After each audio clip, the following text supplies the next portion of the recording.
Buenas noches, ¿cómo están? Les saluda Miriam García como cada martes. Agradezco la presencia de todas las personas que se conectan en este espacio de Libros a Fondo, una sección del Consejo Editorial de la Administración Pública Estatal. El día de hoy tengo el gusto de presentar un libro ganador del certamen de literatura infantil y juvenil del Fondo Editorial Estado de México en su edición 2021 y me refiero a la historia inconseguible. Este libro de amena lectura engancha al lector con la historia de Oliver, la convivencia de temas como el dolor, la alegría, la soledad y el amor. Oliver emprenderá un viaje para convertirse en el escritor de su vida. Para iniciar este programa le voy a pedir a Florencia Casillas nos comparta el siguiente video.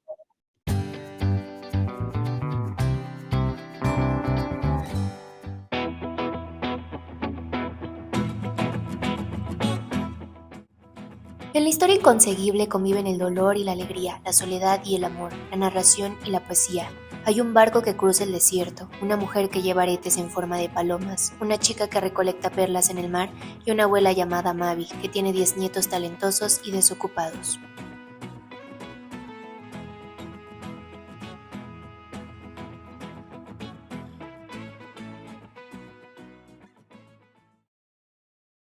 Edomex. Decisiones firmes, resultados fuertes. Saludo y doy la más cordial bienvenida al autor de este libro, Juan Rivera Arroyo. Él se graduó en Literatura y Creación Literaria por el Centro de Cultura Casalam, hizo un posgrado en Storytelling en Turín y un máster en Escritura Creativa en la Universidad de Sevilla. Es autor de novelas como Al Resistir, Un Día, obra ganadora del premio de novela Mario Vargas Llosa en su edición 2020, La Casa de la Memoria Rota, obra ganadora del Certamen Nacional de Literatura Laura Méndez de Cuenca en su edición 2020. ¿Cómo estás, Juan? Muy buenas noches. Miriam, buenas noches. Gracias por la presentación. Gracias a Rocío y a Beatriz por acompañarnos. Al contrario, muchas gracias. Es un gusto presentarte nuevamente en Libros a Fondo. Y digo nuevamente porque ha sido ganador ya 2 veces de certamen y aquí lo tenemos con este gusto de charlar. También saludo con gran agrado a Beatriz Marmolejo Jaimes. Ella es editora, lectora, mamá, por supuesto. Estudió la licenciatura en Literatura y Creación Literaria en el Centro de Cultura Casalam, también diplomado en edición y asesoría editorial. Ha trabajado en distintas casas editoriales, tanto nacionales como transnacionales. Ha colaborado en algunas revistas virtuales. Actualmente se encuentra realizando trabajos editoriales de forma independiente. Mucho gusto, Beatriz. Ella está conectada desde Querétaro. Saludamos a todas las personas que nos van a ver o que nos están viendo en Querétaro. Y bueno, ojalá que esta charla sea de gran interés. También saludo con mucho gusto a Rocío Solís Cuevas. Ella estudió la maestría en diseño editorial en el Centro de Estudios Gestal y diplomado en ilustración en la Academia de San Carlos. Obtuvo una mención honorífica por su colaboración como ilustradora en el libro ¿Tú qué sabes hacer con tus manos? En el premio Antonio García Cubas ganó este premio que otorga el Instituto Nacional de Antropología e Historia. También recibió la presea MTP en la categoría de arte. Sin duda es amplia su trayectoria, es una excelente compañera de trabajo. ¿Cómo estás, Rocío? Muy buenas noches. Hola, ¿qué tal? Buenas noches, Miriam. Muchas gracias por la invitación.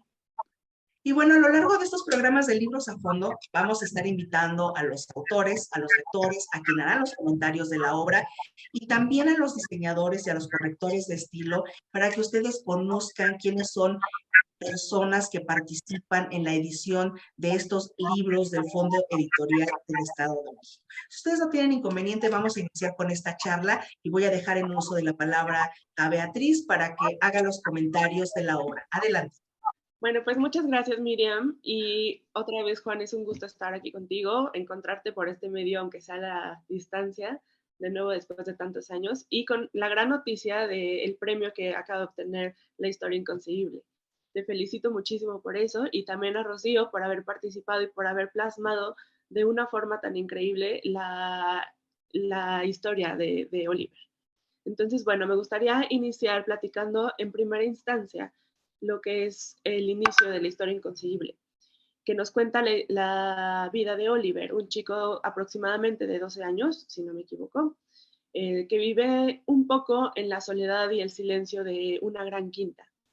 una quinta que pertenece a su familia, a su padre, quien es el encargado de manejarla y de estar al tanto de que los trabajadores y todo funcione muy bien. Y su madre es una mujer que no estaba tan hecha quizá para ser madre, ¿no? Para desarrollar ese papel. Era más una mujer que le gustaba pasar su tiempo en soledad, jugando con sus amigas, confeccionando vestidos, y no disfrutaba tanto de estar en el día, era más nocturna, lo cual era un poco un impedimento para Oliver, pues él normalmente dormía temprano.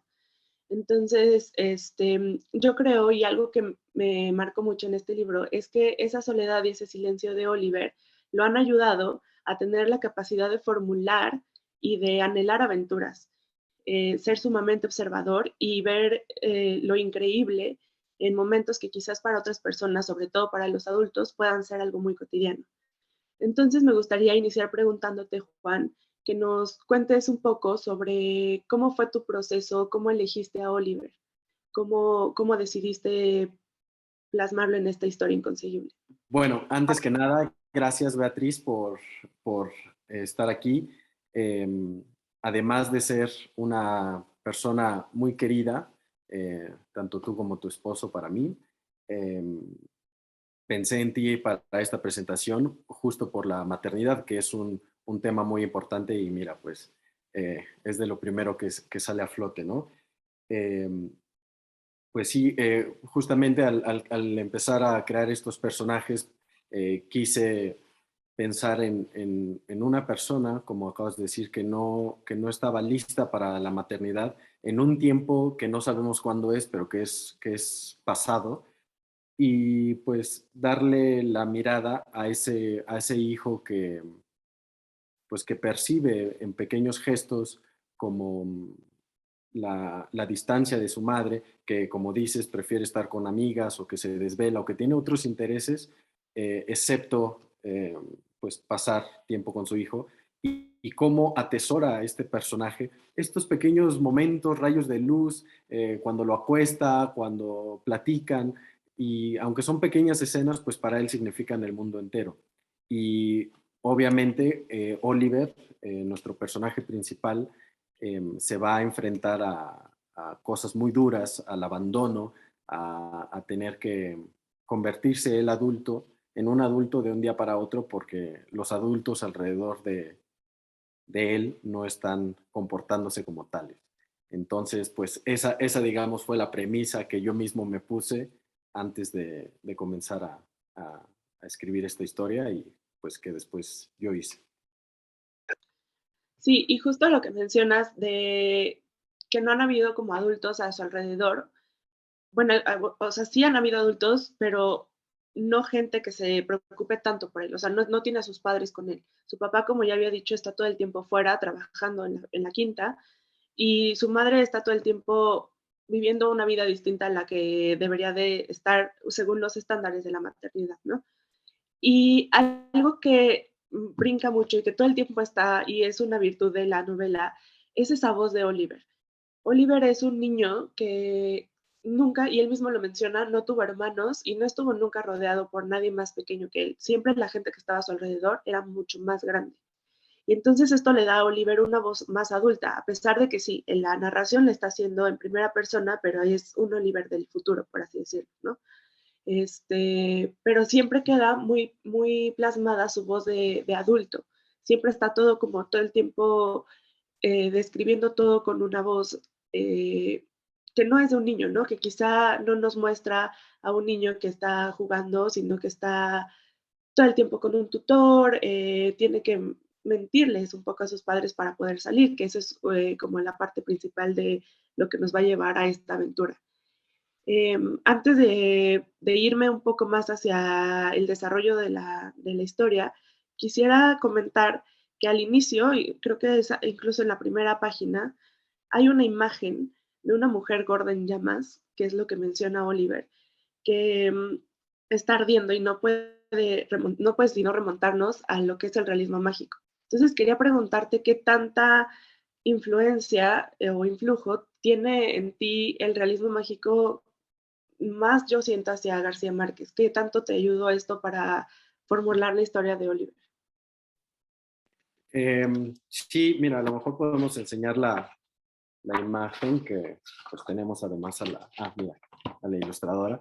Sí, justo pues esa palabra, lo mágico por lo menos, creo que es importante en este libro.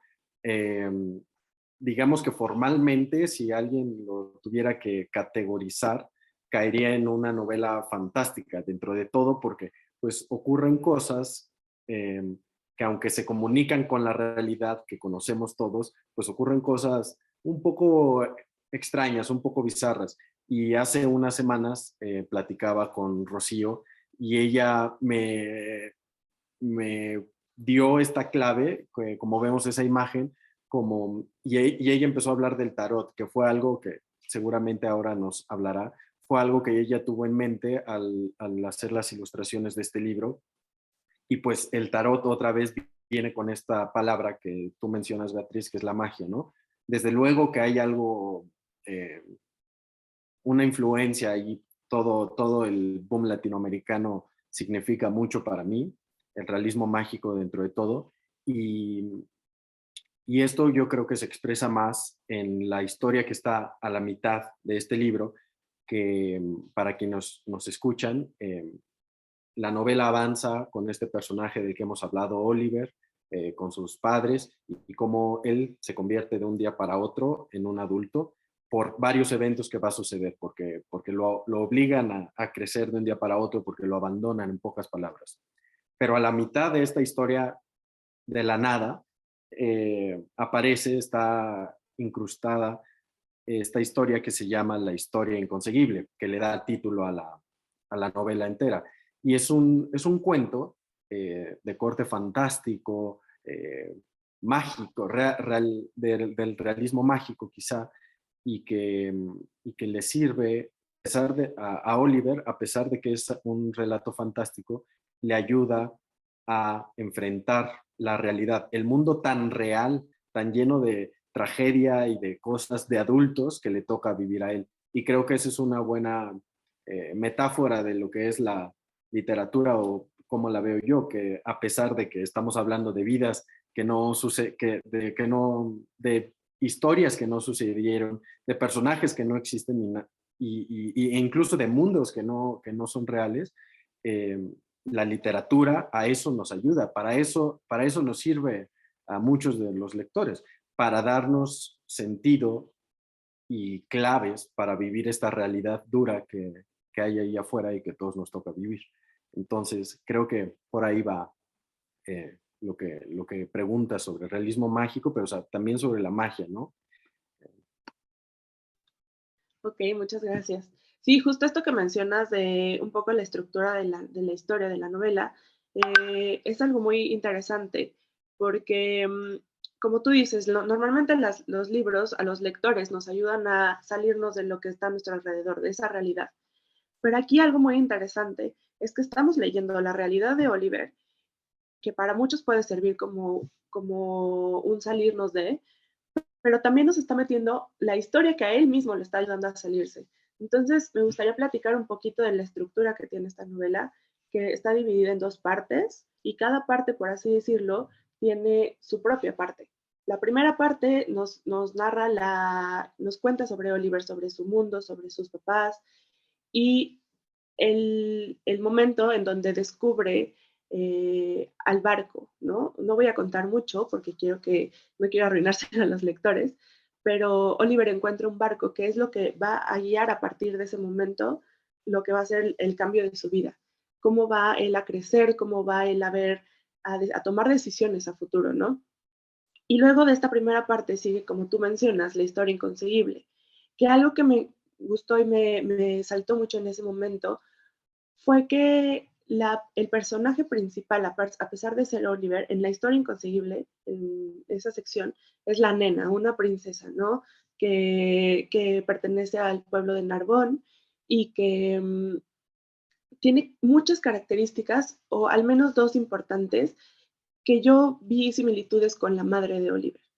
Entonces, por ejemplo, la nena tiene un gusto muy grande por las flores y la mamá de Oliver también lo tenía.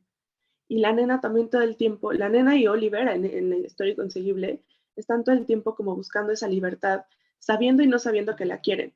Y la madre de Oliver también es lo que pasa, ¿no? También ella quizá fue madre en un momento en el que no lo quería hacer, o quizás simplemente no quería hacerlo, o le faltó vivir esa libertad, ¿no? Entonces, una de las razones por la que lo abandona es eso también, por buscar ella su libertad, su espacio. Entonces, quisiera que me platicaras un poco de esta libertad, pero también de cómo decidiste usar al barco como un personaje, como un personaje central, algo que nos mueve al personaje y a todos los demás. Eh, sí, desde luego la figura del barco pues es algo pues principal en el libro y pues Rocío también lo supo traducir, lo supo leer. La portada principal es literal pues el barco, ahí lo pueden ver.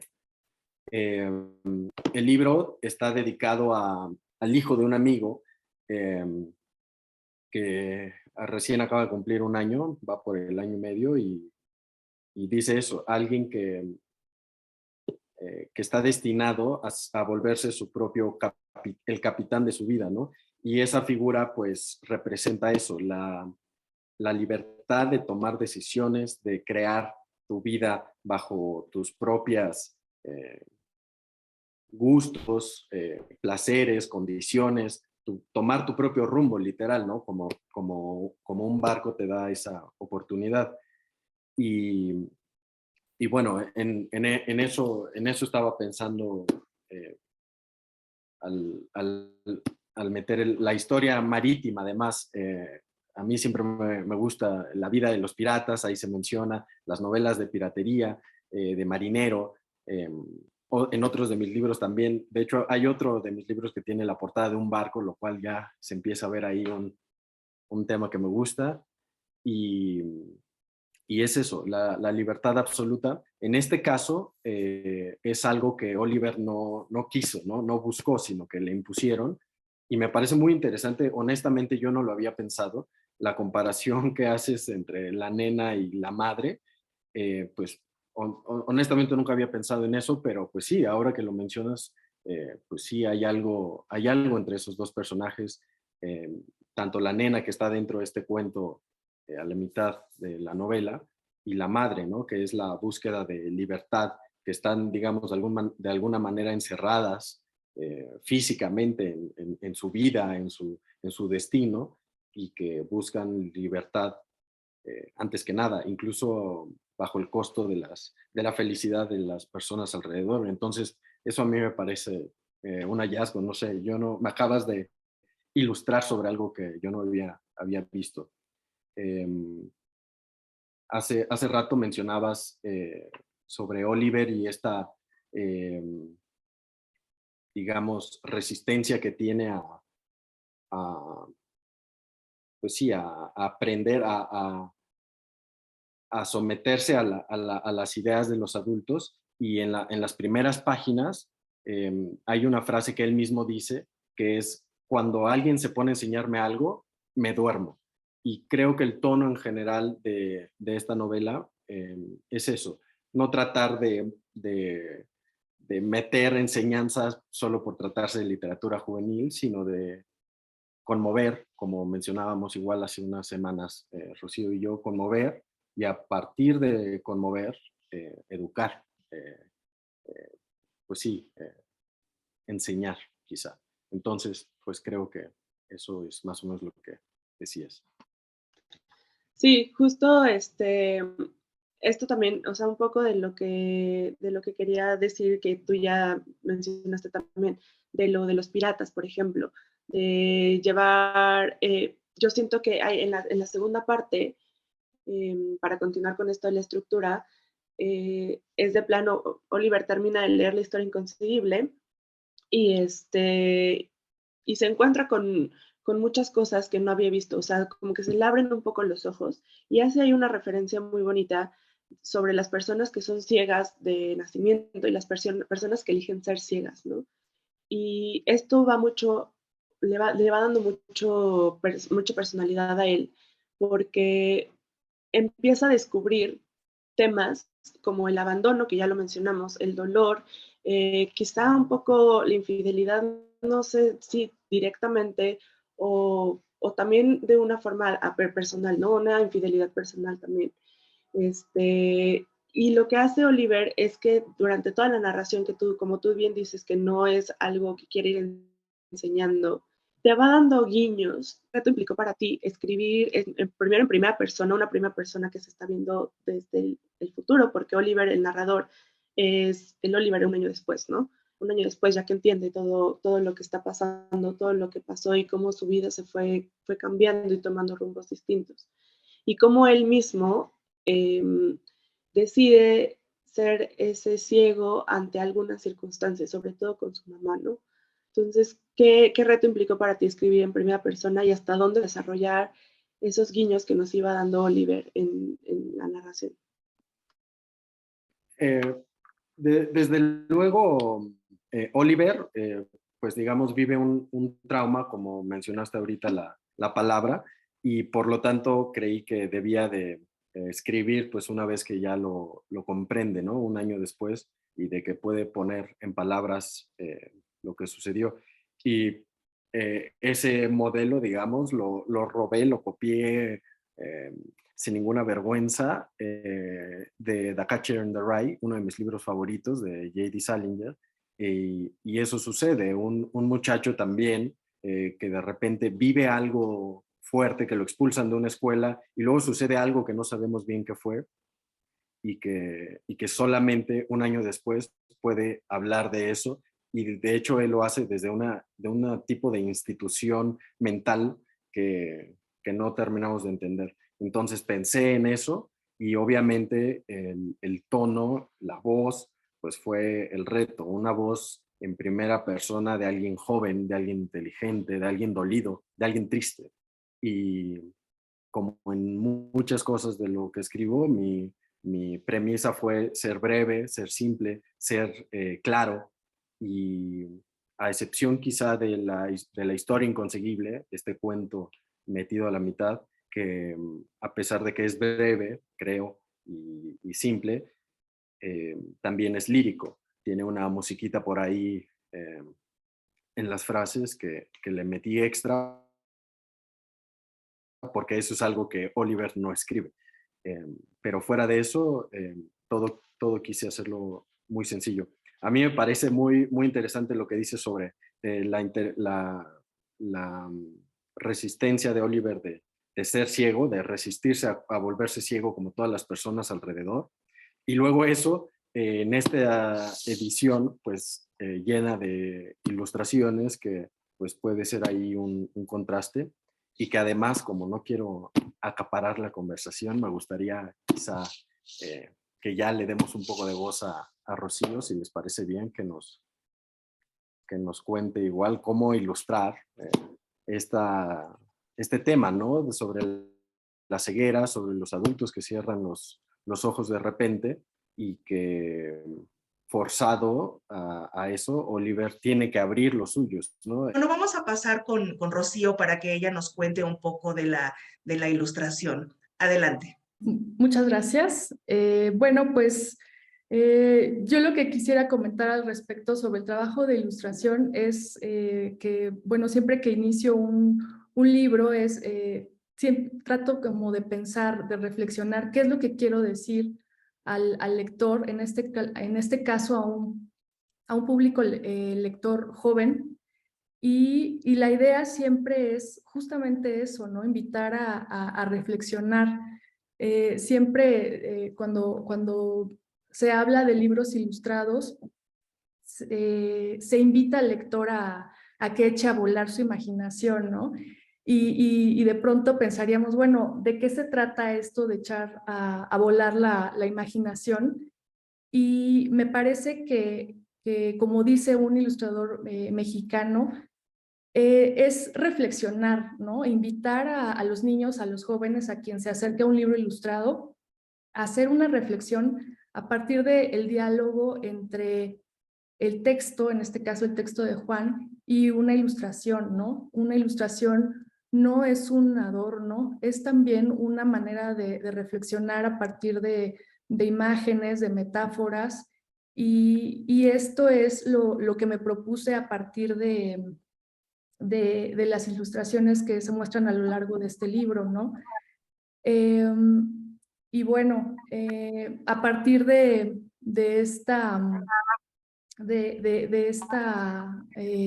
este inicio, bueno, evidentemente lo primero que hice fue leer varias veces el libro de Juan, su obra, y me centré mucho en estos personajes o en estas situaciones que Oliver va viviendo a lo largo de estos días aburridos, en el que está un poco harto de esta ceguera de las personas, ¿no? Inicia Juan con esta imagen que me parece impresionante, en la que se habla de esta mujer gorda que están ardiendo en llamas, que se están quemando sus animales, y la gente pasa pues sin ningún interés, ¿no? De pronto como que lo ven y pasan de largo, ¿no? No se quedan a ayudar o a pensar o a ver qué es lo que está sucediendo, ¿no? Y pareciera que eso es algo que sucede en nuestro día a día, no nos paramos a abrir los ojos y ver qué es lo que está sucediendo de pronto a nuestro alrededor, ¿no? Y bueno, como comentaba, yo me centré, traté de centrarme en estos personajes, en estas personas que rodean a Oliver, que pareciera que pues nada más están como acompañando o apareciendo de pronto en su vida. Y el que me llamó mucho la atención fue este viejo eh, que le muestra, que le regala este barco, ¿no?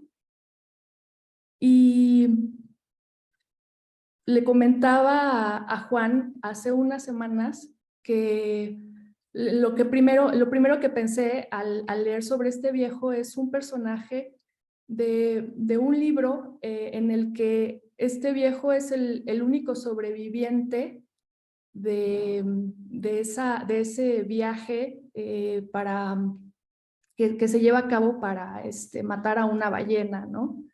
Entonces, a mí me detonó mucho este personaje, pensar en este personaje, porque al final este viejo es un sobreviviente, ¿no? Y a lo que está invitando a Oliver es justamente a eso, a que, bueno, para mí, ¿no? A que lleve a cabo su viaje y que vea qué pasa, ¿no? O sea, le está diciendo, vas, ¿no? Vas a sobrevivir a ese viaje que puedes emprender tú solo, a tu propia historia, ¿no? Entonces, de ahí es de donde retomo esta idea de tomar el tarot como una manera de ir presentando a los personajes, ¿no? ¿Por qué? Porque el tarot es una serie de cartas, es una baraja que algunos dicen que sirve para adivinar el futuro, otros no, otros más bien que te permite hacer una reflexión o una interpretación, ¿no? Entonces, a partir de estos personajes, obviamente yo retomo los personajes de Juan para mostrarle al lector de algo de estos personajes, y cada uno de ellos le está diciendo algo, ¿no? No le están diciendo a Oliver, bueno, aquí está tu futuro, no. La intención es que se reflexione a partir de ellos, de sus vidas, y, y uno haga su interpretación de qué es lo que te está diciendo cada uno, ¿no? Por ejemplo, aparece aquí el viejo que les mostraba ahorita Miriam, como esta persona que llega y te dice, bueno, aquí está esta historia, vívela de esta manera. La mamá, el papá me parecen como otros personajes de estas cartas de tarot. La mamá es un personaje que me impresiona mucho, porque pues es una persona que es muy importante en la vida de Oliver, pero le está dejando esta reflexión a su hijo con sus actos, ¿no? De que ella termina huyendo de una vida que de un viaje que ya no, que no es el suyo quizá, que ya no está dispuesta a seguir como en él y decide huir, ¿no? Como, también como una niña, ¿no? Con su muñeco, como caprichosa, me parece este personaje que, por aquí está, este personaje como aniñado, como caprichoso, que termina haciendo lo que ella quiere sin pensar si está afectando o no a alguien, ¿no? Entonces, el papá me parece, aquí está la mamá, está ilustrada aquí como una niña con su muñeco que no es más que su amante, que simplemente pues también es otra persona que recibe solamente las órdenes de la mamá como si fuera un muñeco. Y entonces, esta es la idea, ¿no? Con cada uno de estos personajes, invitar a la reflexión también, a que cada quien perciba lo que quiera percibir y recibir de estos personajes, ¿no? Estaba revisando también las ilustraciones que tú estás ahorita mostrando, e inclusive el tema de los barcos que menciona Juan, que ya también comenta que es otro de sus gustos, así como lo comentamos en otra charla, las casas, ahora los barcos, ¿no? Eso es importante señalarlo. Hay bastantes comentarios, saludos, felicitaciones, están preguntando dónde pueden adquirir el libro y tenemos dos formas. La primera es la biblioteca digital. Ustedes pueden descargar de manera gratuita el libro, todo el acervo del fondo editorial, las colecciones, las nuevas colecciones, estos libros ganadores que estamos presentando, ustedes los pueden descargar, buscan biblioteca digital, consejo editorial, googlean esto, entran a la página del consejo editorial y descargan el libro sin ningún costo de manera legal y gratuita. Y la otra forma que tenemos, bueno, es adquirir el libro con el autor, por supuesto, él tiene sus ejemplares en las presentaciones que seguramente estará haciendo, no solo en Libros a Fondo, las entrevistas que él está dando, las presentaciones, pues también él tiene los libros para que puedan adquirirlos directamente con él. Nosotros, dentro del fondo editorial del Consejo Editorial, tenemos diferentes puntos de venta en las librerías Castálidas, Pedro Ascencio, ustedes lo conocen ya muy bien, Plaza Fundadores, Museo Galería Arte Mexiquense Torres Bicentenario, las tiendas Casart, también en el Valle de México, en el Centro Cultural Bicentenario en Texcoco, también hay una librería, ustedes pueden adquirir. Y bueno, no hay pretexto para que puedan decir, no voy a leer, no voy a encontrar este material. Y bueno, quiero preguntarle a nuestro autor invitado. Tiene una amplia trayectoria, es muy joven, pero tiene ya una amplia trayectoria con ya 2 premios. Ya el Consejo tiembla seguramente para la siguiente certamen, se va a inscribir y seguramente volverá a ser ganador, porque realmente lo que él escribe, lo que él plasma, a todos nos encanta, y lo comentábamos antes de iniciar esta charla, la manera en cómo nos va llevando con sus historias y nos acerca a este acervo. ¿Qué significa para ti, Juan, ser pues ya ganador de 2 certámenes? Seguramente ya tienes otros libros en puerta, estás escribiendo. ¿Hasta dónde quieres llegar con tus libros? ¿A qué público pretendes llegar con tus libros? Dice Vargas Llosa que no hay que parar hasta no escribir el 25º libro. Entonces, esa es la meta. 15 libros, después te puedes retirar. Y pues sí, lo que más me gusta es novela. Esta novela de la que estamos hablando la escribí durante mi estancia en mis estudios en Casa Lam, que Beatriz estaba ahí. Fue para un curso de literatura infantil y juvenil que tuvimos. Entonces la escribí durante 6 meses. ¿Qué les dirían a ustedes, y hablo de Beatriz, de Juan, para estas nuevas generaciones que quieran adentrarse a la literatura? ¿Por dónde tendrían que empezar para escribir, para publicar, para estar dentro de este camino de las letras? Beatriz, ¿quisieras comentar algo? Sí, muchas gracias, Miriam.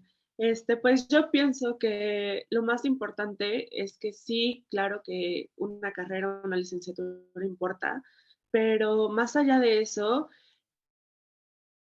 el gusto, o sea, si tú tienes el gusto por contar, por escuchar, por observar, dedicarte a eso, meterte a eso y usar las herramientas que te van a ir dando en la carrera, en los talleres que tú tomes, y no dejar de escribir, no dejar de escribir. Y una de las principales cosas que tienes que hacer para escribir y que te sirven muchísimo y que no puedes dejar de lado es la lectura. Entonces, leer, si a ti te gusta escribir novela, poesía, leer ese mismo género, pero también leer géneros distintos, no quedarte solo en una cosa. Juan. Obviamente estoy de acuerdo con lo que dice Beatriz. Yo solo agregaría, porque ese es mi caso, la disciplina. Como con cualquier otro trabajo, lo que sea, son 8 horas diarias, de lunes a viernes, todas las semanas. Y el tener eso te va a llevar a tener trabajos terminados, serios, terminados, corregidos, y una vez con eso puedes ir a tocar todas las puertas que Beatriz comenta. Muchas gracias, Juan. Vamos con la ilustradora. Yo quiero preguntarle a Rocío, y que ya al inicio leíamos su semblanza y cómo ha participado en diferentes instituciones ilustrando los libros. ¿Cómo te sientes con esto? Pues agradecida y afortunada, Miri, porque pues hago algo que me gusta, que disfruto mucho y pues lo hago todos los días, afortunadamente, y no sé, aprendo mucho de mi trabajo y de los textos que llegan a mis manos. Muy bien. Vamos a ir cerrando esta charla. Quiero pedirles a cada uno de ustedes que puedan formular una pregunta a la audiencia, porque se van a ganar este magnífico libro de la historia inconseguible, que ya lo estuvimos ahorita mostrando a lo largo, se los vuelvo a mostrar. Emociónense, de verdad que está increíble. Entonces, ahí lo tiene Rocío. Y entonces le voy a pedir a Juan, a Betty, a Rocío, puedan plantear una pregunta. Quien conteste esta pregunta, vamos a estar ahí con los comentarios revisando y los vamos a contactar. Van a poder ir a Pedro Asensio 103 por este libro y se lo van a ganar. ¿Quién de los tres quiere iniciar? A ver, si quieren yo. Agrego que al final del libro, la última parte que se llama el después, nuestro personaje Oliver, del que hemos hablado mucho, termina refugiándose en una playa, en un pueblo de playa muy tranquilo, en donde va a formar su vida futura. Entonces es una vida muy, muy tranquila y no tiene nada que hacer porque, digamos, tiene recursos, no se ve forzado a hacer nada en específico. Entonces mi pregunta para la audiencia es, si ustedes estuvieran en una playa cómoda, sin tener alguna obligación, ¿a qué se dedicarían? ¿Qué harían? Ok, muy bien. Beatriz. Sí, bueno, mi pregunta va más hacia alguno de los temas de los que ya hablamos. Entonces, me gustaría preguntarles qué es lo que comentó Juan sobre su inspiración ante la magia que está en este libro, en esta historia de Oliver. Perfecto, espero que hayan estado atentos y si no, cuando termine el programa vuelvan a verlo. Eso nos da más reproducciones y más alcance. Contesten esta pregunta. Rocío. A mí me gustaría que quizá mencionaran algún texto, algún libro, una obra que hayan leído en su juventud, en su adolescencia y que les haya traído algún mensaje para su adultez, su vida futura. Muy bien.